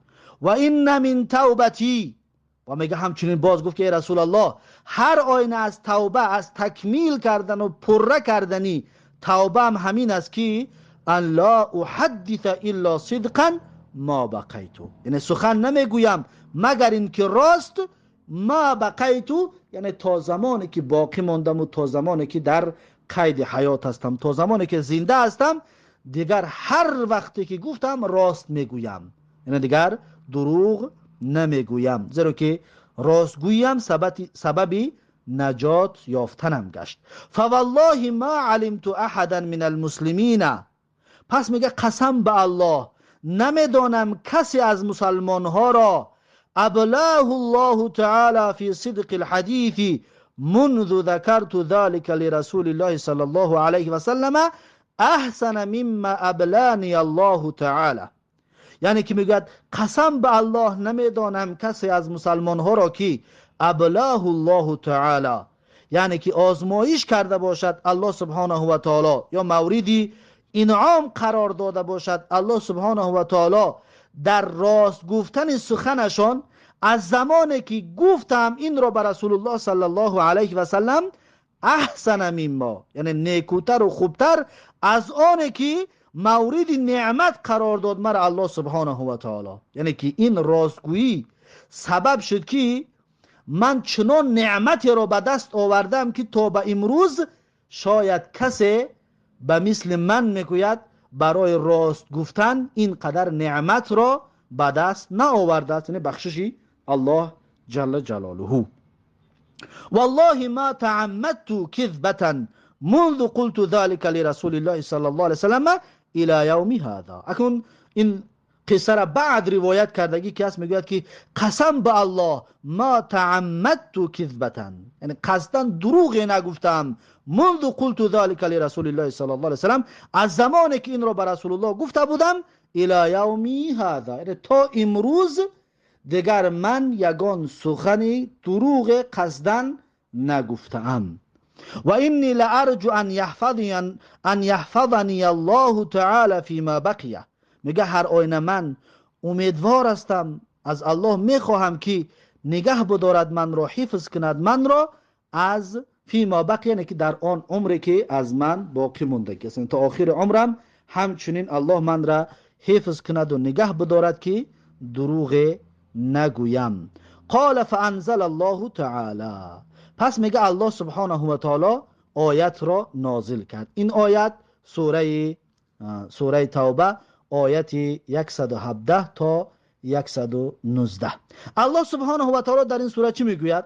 الله سبحانه و تعالی در این سوره میگوید لقد تاب الله علی النبی، یعنی که واقعا الله سبحانه و تعالی بخشیده است و قبول کرده است علی النبی، یعنی که توبه پیغمبر را و المهاجرین و مهاجرها را و الانصاری و انصاری ها را، الذین اتبعوه فی ساعة العسرة، یعنی همون کسانی که پیروی کردن رسول الله صلی الله علیه و سلم را در لحظه های دشوار، در لحظه های سختی با رسول الله صلی الله علیه و سلم بود، الله سبحانه و تعالی اینها را بخشیده است و توبهشون را قبول کرده است.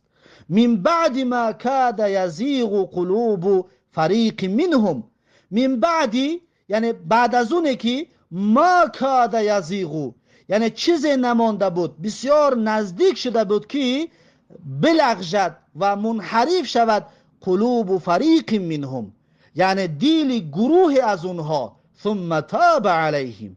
بعد الله سبحانه و تعالی توبه اونها را قبول کرد. انه بهم رؤوف الرحیم. هر آینه الله سبحانه و تعالی به حال این بندگانش مهربان و رحیم است. الله سبحانه و تعالی بسیار مهر دارد و مهربان است و باخبر است از همه حالت بندگانش.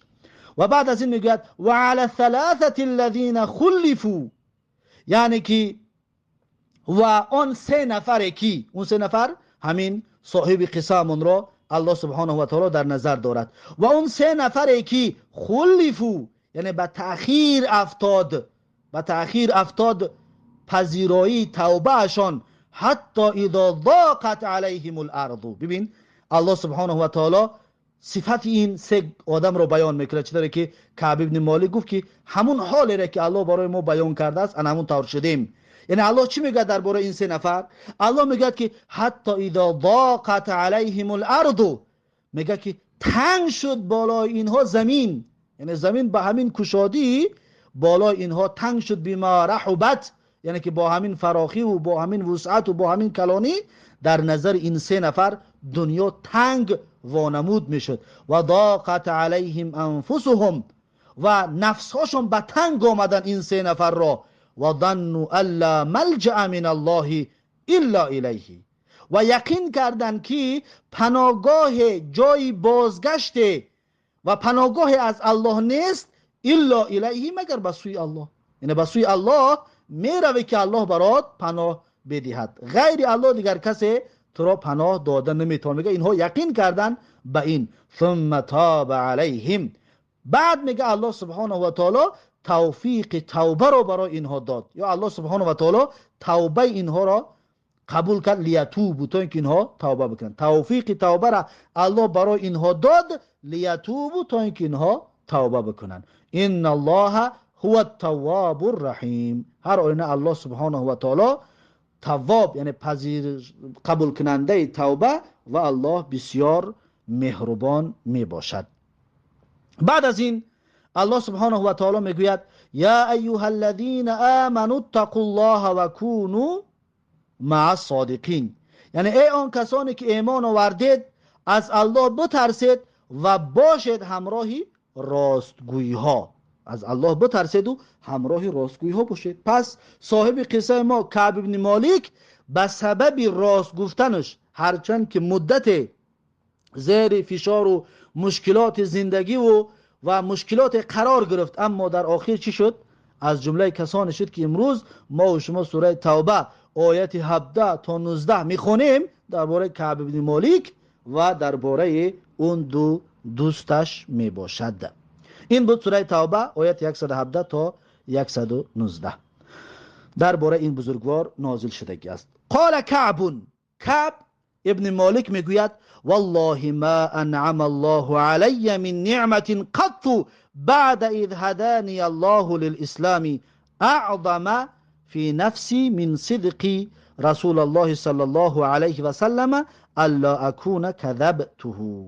میگوید که قسم به الله، ما انعم الله علی، یعنی که الله سبحانه و تعالی هیچ نعمت برای من نداده است، من نعمت قط، از نعمتایی که داده است هرگز، بعد اذ هدانی الله للاسلام، یعنی اولا اون هدایت به سوی اسلام که الله برام داده است نعمت بزرگ است. بعد از اون میگه اعظم فی نفسی، یعنی بزرگتر و بالاتر باشد در نفس من، من صدقی رسول الله صلی الله علیه و سلم، یعنی که از راست گفتنم بر رسول الله صلی الله علیه و سلم، الا اكون كذبته، یعنی دروغ نگفته بودم، یعنی که من بر رسول الله صلی الله علیه و سلم راستش را گفتم. میگه این برای من یک نعمتی بزرگی بود که الله برایم داده بود. فاهلك كما هلك الذين كذبوا، میگه که فاهلك كما هلك الذين كذبوا، یعنی پس هلاک گردانید. چی طوره که هلاک گردانید؟ کسانی را که دروغ گفتن، یا که فاهلک، یعنی که هلاک میگشتم، یعنی اگر دروغ میگفتم فاهلک، پس من هلاک میگشتم، کما هلک الذین کذبوا، چطوری که هلاک گشتن کسانی که دروغ گفتند. فاهلک، یعنی پس من هلاک میگشتم، اگر دروغ میگفتم هلاک میگشتم، کما هلک الذین کذبوا، چطوری که هلاک گشتن کسانی که دروغ گفتند. ان الله تعالی قال للذین کذبوا، یعنی الله سبحانه و تعالی گفته است برای کسانی که دروغ گفتند، حین انزل الوحی، زمانی که وحی نازل شد، شر ما قال لاحد، یعنی بدترین گفتاری را که برای کسی گفته می شود الله سبحانه و تعالی برای دروغگویان گفتگی هست. فقال تعالی، فقال الله تعالی، پس میگه الله سبحانه و تعالی در سوره توبه آیت 95 و 96 الله میگوید سیحلفون بالله لکم، یعنی که قسم یاد میکنن به الله در نزد شما، اذا انقلبتم الیهم، هنگامی که شما به نزد اونها میروید، لتعرضوا عنهم، یعنی که لتعرضوا، تا اینکه صرف نظر بکنید شما، تا اینکه شما چشم بپوشید از حال اونها و از تخلف اونها. اونها میآیند و قسم میخورند. فاعرضوا عنهم، الله سبحانه و تعالی میگوید پس شما دوری بجویید از اونها، انهم رجسون، اونها رجس هستند. ببینید اونجا ده میگه 80 و چند نفر آمد و عذر پیشه کرد و بر دروغ و به هر طریق رازگی رسول الله را در ظاهر گرفتن. بعد این آیت نازل شد، اون بیچاره های منافقین را شرمنده کرد که انهم رجسون، هر آینه اونها ریچ هستند، اونها پلید هستند، این منافقین پلید می باشد. و مأواهم جهنم جزاء بما كانوا یکسبون، یعنی جایگاه منافقین جهنم می باشد، جزاء بما كانوا یکسبون، یعنی پاداش برای کارهایی که مرتکب شده بودن. اون جهنم، اون دوزخ پاداش است به خاطر اون کارهایی که انجام داده بودن، پاداششون انا همون جهنم می باشد. یحلفون لکم، منافقا چیکار میکردن؟ قسم میخورن در نزد شما. چرا؟ لترضوا عنهم، تا اینکه راضی شوید شما از منافقین. فإن ترضوا عنهم، اگر هرچند که شما راضی شدید از منافقین، فإن الله لا يرضى عن القوم الفاسقین، پس الله سبحانه و تعالی راضی نمی شود از قومی فاسق، از منافقین، از قوم فاسق الله سبحانه و تعالی راضی نمی شود. پس این آیت حالت اون منافقان خبیث را بیان کرد که اونها چه گروه مردمی هستند. اون قسم خوریشون و اون عذر پیشه کنیشون و اونها همه عاقبت شرمندگی. کعب ابن مالکی الله سبحانه و تعالی براش توفیق داد که از نزد خودش یک دروغ، عذر دروغین پیشه نکرد. اگر پیشه میکرد همراه این طایفه بعدینه ها میگشت که از جمله بدترین مخلوقات میگشت. خب بعد از این میگه قال کعبون، کعب میگوید کنا خلفنا ایها الثلاثه عن امر اولئک الذین قبل منهم، عن امر اولئک الذین قبل منهم رسول الله صلی الله علیه و سلم حين حلفوا له فبايعهم واستغفر لهم. میگه که کنا خلفنا، یعنی که ما جدا گردانده شده بودیم، یعنی ما را، این سه نفر رو وقتی که رفتن حقیقت رو گفتن، میگن ما رو جدا گرداندن، ایها الثلاثه، یعنی ما سه نفر، عن امر اولئک الذین، یعنی از کار اون کسانی که قبل منهم رسول الله صلی الله علیه و سلم، قبول کرده بود از اونها رسول الله صلی الله علیه و سلم، حین حلف، وقتی که اونها قسم خوردن، در نزد رسول الله اومدن قسم خوردن، میگه رسول الله اونها را قبول کرد و فبایعهم، با اونها با از نو بیعت کرد و استغفر لهم، و برای اونها طلب استغفار کرد. برای اونها پیغمبر صلی الله علیه و سلم طلب استغفار کرد، یعنی ما را میگه از اونها جدا کرد. این سه نفر از این جدا شد. میگه و ارجع رسول الله صلی الله علیه و سلم امرنا، یعنی به تأخیر انداخت رسول الله صلی الله علیه و سلم امرنا، یعنی که موضوع حال ما را، کار ما را میگه رسول الله به تأخیر انداخت، یعنی که در جاش قبول نکرد. حتی قضى الله تعالی فیه بذلک، تا اینکه حکم کرد، میگه الله سبحانه و تعالی در موضوع ما به این حکمی که فرمود. الله چی گفت؟ قال الله تعالی، الله سبحانه و تعالی گفت که وعلى الثلاثه الذين خلفوا، یعنی اون 3 نفری که با تأخیر افتاد قبول شدن توبهشون. همینجا اکنون بیان میکنه، میگه خلیفو را با نفهمید شما که 3 نفری که در جهاد اشتراک نکردن، میگه معناش نیست. برای خاطر میگه ولیس الذی ذکر مما خلفنا تخلفنا عن الغزو. میگه اینجا ده میگه وقتی گفتگی است که یعنی که خلیفو، میگه منظورش قفا ماندنمون میگه از جهاد نیست. اینجا ده منظور از قفا ماندن از جهاد نیست. ولیس الذی ذکر و نیست میگه اون چیزی که ذکر کرده است مما خلفنا، از اون که ما قفا ماندیم، تخلفنا عن الغزو، اون قفا ماندن ما میگه از جنگ بود، از غزوه. میگه در اینجا اون از غزوه قفا ماندن ما رو در نظر ندارد. میگه و انما هو تخلیفه ایانا، و هر آینه میگه او یک سو گذاشتن و به تأخیر گذاشتنی ما بود. میگه و ارجاعه، و به تأخیر انداخت میگه امرنا، موضوع حال ما را، امن حلف له، از کسانی که قسم خوردن. یعنی که الله سبحانه و تعالی حال این 3 نفر به تأخیر گذاشت. رسول الله صلی الله علیه و سلم حال این 3 نفر به تأخیر گذاشت. اما اون کسانی که قسم خوردن اونها را در جاشون قبول کردن، با اونها بیعت کردن و اونها قطعی چیکار کردن؟ طلب استغفار کرد رسول الله برای اونها. میگه فمن حلف له، کسانی که قسم خورده بودن، و اعتذر الیه، و کسانی که عذر پیشه به پیغمبر کرده بودن، فقبل منه، پس میگه رسول الله صلی الله علیه و سلم قبول کردن از اونها. یعنی به ظاهر قبول کردند و اونها را با همراهشان بیعت کردند و طلب استغفار برای اونها کردند. و در زیر میگوید و قد استنبط العلماء من هذا الحديث فوائد كثيره.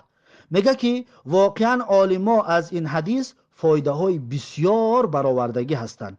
منها الجواز الحلف من غیر استحلاف، یعنی که یکی از فایده های این حدیث همین است که جایز است انسان قسم بخورد بدون اون که از اون طلب قسم بکنند.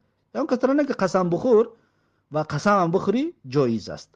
و توریت المقصد اذا دعت الیه ضروره، یعنی که و توریه مقصد، یعنی که توریه کردن، یعنی مقصد را پنهان کردن، اذا دعت الیه ضروره، وقتی که ضرورت به همین احتیاج داشته باشد، یعنی که ضرورت همین را طلب بکند، پس جایز است که ما توریه بکنیم، یعنی که مقصد اصلی مون آشکار نکنیم. و تأسف علی ما فات من الخیر، و همچنین این حدیث دلالت میکند که ما تأسف بخوریم بر آن خیرهایی که از ما گذشت. چطوری که در این روایت ما دیدیم که کعب ابن مالک گفت که کاش من از پشت اونها میرفتم، یعنی که تأسف خورد. پس تأسف خوردن میگه خیری که از ما گذشتگی است، جایز است تأسف خوردن. و تمنی المتاسف علی، و تمنا کردن متاسف علی، یعنی که اون چیزی که از تو رفت، اون او را تمنا کردن، این جایز است. و رد الغیبتی و هجران اهل البدعتی، یعنی که رد کردن غیبت. یا آدم در پیش شما کسی را غیبت کند، او را رد بکن، منعش بکن. چطوری که ابن جبل، معاذ ابن جبل، اون مرد را وقتی گفت که کعب ابن مالک را لباس و بگیم 2 پهلو نگاه کردنش از جهاد باز داشته است، این غیبت که بود، ابن جبل، معاذ ابن جبل چیکارش کرد؟ معنیش کرد، بازش داشت. و هجران اهل البدعتی، و ترک کردن اهل بدعت را باید ترک کنیم. و استحباب صلاه القادم من سفر و دخول المسجد اولا، و مستحب است صلات القادم من سفری، یعنی نماز خواندن انسانی که از سفر میآید. وقتی از سفر میایی مستحب است 2 رکعت نماز بخونی. و دخوله المسجد اولا مسجد در آمدن هم این خوب است، مستحب است. و الحکم بالظاهر، و حکم به ظاهر می باشد. از این حساب است که ما میگیم ما به ظاهر حکم میکنیم. یک انسان میاد مثلا اون واقعیت هر چیزی که هست او بین اون انسان و بین الله هست، اما در ظاهر هر چیزی که به ما میگوید ما به ظاهرش ذکر میکنیم، یعنی حکم میکنیم، به ظاهر حکم کرده میشد. پس مردم در ظاهر مسلمان هستند، پس حکم به اسلامشون میکنیم. کدامش که مسلمان است در ظاهر اسلام را میبینیم، پس حکم با اسلام میکنه، اما در قلب او چی میگذرد این را الله میدوند اون بنده. و قبول المعاذری، یعنی که و قبول کردن معذرت خواهی، اگر معذرت خواهی که شد، عذرهایی که پیش بیارن، پس معذرت باید قبول کرده شود. و فضیلت صدقی، و فضیلت راست گفتن. ببین کعب بن مالک راست گفت به چی درجه ها رسید که تو امروز ما قصه این بزرگوار رو در قرآن در سوره توبه میخونیم. و ایثار طاعت الله و رسوله علی مودت القریبی، یعنی که بالا دانستن طاعت الله و پیغمبر بر مودت القریب، یعنی که اطاعت کردن و بالا دانستن طاعت الله و رسول از مودت قریب ده باید چی باشد؟ بالاتر باشد. از محبتی که با خیش و تبارد داری از اون ده باید چی باشد؟ بالاتر باشد. چطوری که وقتی کعب بن مالک نزد پسر عمکش رفت سلامش داد، خیش تبارش بود، دوستش می داشت، اون پسر عمکش میره دوست می داشت، اما سلامش علیک نگرفت و سوالاش جواب نداد. چرا؟ زیرا که اطاعت الله و پیغمبر کرده است. پیغمبر گفت که گپ نزنید، خلاص. این طور نیست که مثلا از در نزد پیغمبر گپ نزند و طرف راه باز گپ دوام بتید. نه، وقتی پیغمبر گفت گپ نزن، خلاص قطعا من میشد و گپ نمیزدن. و استحباب التبشیر عند تجدد النعمت و اندفاع الكربه، و مستحب است خبر دادن وقتی که نعمت به وجود می آید و یا اندفاع الكربه، یا که سختی از بین می رود، و مستحب است بشارت دادن. و تخصص الیمین بالنیتی، و خاص قرار دادن قسم به نیت است، یعنی قسم به نیت خاص گردانده می شود. و مصافحت القادم و القیام له، و سلام کردن وقتی که یک کس نزدت می آید، مصافحه یعنی دست به دست سلام کردن، این مصافحه. و القیام له، و خیستن نزد کسی پیشت می آید، یعنی یک کس وقتی پیشت می آید پیشش خیستن همچنین جایز و درست است. چطوری که در این حدیث ما و شما خواندیم که طلحه بن عبیدالله نزد کعب بن مالک خیستند و مصافحه دست به دست سلام کردند. و استحباب سجده شکری، و مستحب است همچنین سجده شکر کردن. چطوری که کعب بن مالک وقتی شنید که توبهش پذیرفته شده است سر به سجده رفت، یعنی که سجده شکر با وجود به جا آورد. پس این هست فایده های از این حدیث. بعد از این در آخر حدیث میگه متفق علیه، یعنی این حدیثی متفق علیه است. البخاری، امام بخاری این حدیث روایت کرده است در زیر رقم 4418 و امام مسلم هم این حدیث رو روایت کرده است در زیر 7116 و احمد هم این حدیث را در مسندش روایت میکنه در زیر حدیث در زیر رقم 7175.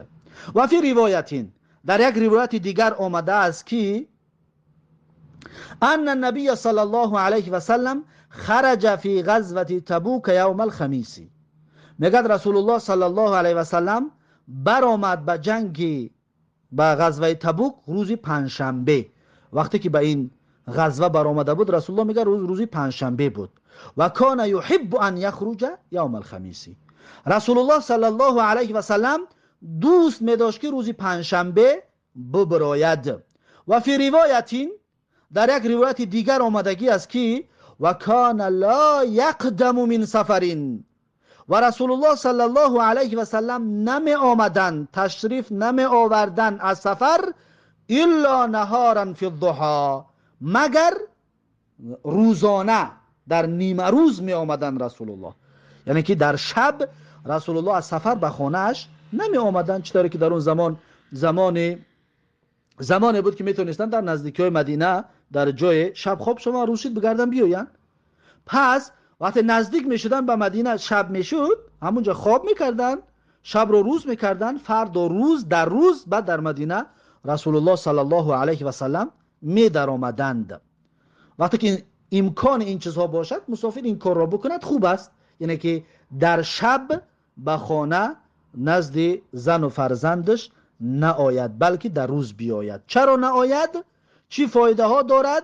این را انشاءالله باب خاص هست در همین کتاب ریاض الصالحین، انشاءالله در جاش میخونیم که چرا این کار را بکند، یعنی چرا شب نزد زن و فرزندش نآید و در روز بیاید، یا خبر کند بعد بیاید، چرا و چی فایده ها دارد در باب مخصوص انشاءالله خواهیم خواند.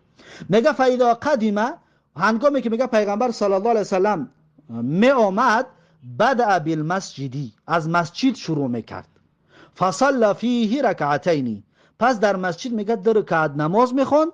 ثم جلس فیه، بعد در اون مسجد می نشست، با مردم اون مسجد صحبت میگذراند. پس همچنین این چیزها را هم انجام دادنش هر کسی که امکان دارد و زنده بگرداند در زندگیش، اینم پیروی و سنت رسول الله صلی الله علیه و سلم است که از سفر برمیگردی اول به مسجد بروی، اگر پیش از خانه مسجد باشد در راه اول مسجد میروی، مسجد دهات 2 رکعت نماز میخوانی، بعد از اون میروی به خانه. این هم سنت رسول الله صلی الله علیه و سلم است. پس این بود حدیث 21 از کتاب ریاض الصالحین، باغ نکوکاران، و حدیث 9 از دومین باب کتاب ریاض الصالحین که باب توبه می باشد و این است درازترین حدیث این کتاب. الحمدلله این درازترین حدیث به آخر رسید. الله سبحانه و تعالی عمل کردن به آن چیزی که شنیدیم، الله سبحانه و تعالی توفیق عمل کردن رو برای ما و شما نصیب بگرداند. آمین یا رب العالمین. و بعد از این حدیث 10 از باب توبه و حدیث 22 از کتاب ریاض الصالحین شروع می شود. این را درس آینده خواهیم گرفت. پس این بود درس امروزمان. با همین درس امروزه را به پایان می رسانم تا درس آینده. الله حافظ و مددگار. بارک الله فیکم و جزاکم الله خیرا و السلام علیکم و رحمت الله و برکاته.